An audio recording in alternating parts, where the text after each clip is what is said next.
నా మనవడు మా అమ్మాయి కడుపుతో ఉన్నప్పుడు అప్పాజీ వారి భజనలు, అప్పాజీ వారు చదివినటువంటి లలితా సహస్రనామ స్తోత్రాలు చాలా వినేది.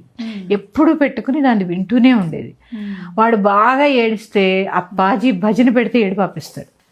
ఇంకా దానికి 9వ నెల పడిన తర్వాత మా అమ్మాయికి బిడ్డ కదలికలు లేవు. గ్రాఫ్ తీస్తే అసలు గ్రాఫ్ రావడం లేదు. చాలా భయపడ్డారు. ఇమీడియట్గా సిజరిన్ చేయాలని అదని కొంచెం కంగారు పెట్టారు. ఒక 2 గంటల అబ్జర్వేషన్లో ఉంచారు.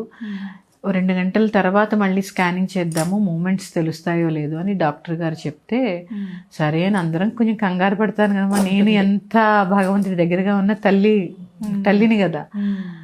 అదమ్మా దానికి ఎలా తోచింది, అది ప్రతిరోజు సుందరకాండ పారాయణలో వింటూ ఉండేది. సుందరకాండ పారాయణ సర్గలు వినేది. ఆ యొక్క గదిలో స్కానింగ్ అవుతున్నప్పుడు దానికి ఎలా వచ్చిందో ఆలోచన వచ్చింది, ఒక్కసారి సుందరకాండ పారాయణ పెట్టరా అని.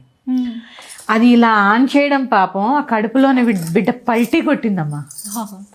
అంటే చూడండి, అంటే ఎంత శక్తి ఉందో. దీన్నే గర్భ సంస్కార్. మన పిల్లలు బయటికి వచ్చిన తర్వాత ఎంత సంస్కారవంతులుగా ఉండాలో నువ్వు నిర్దేశించగలవు.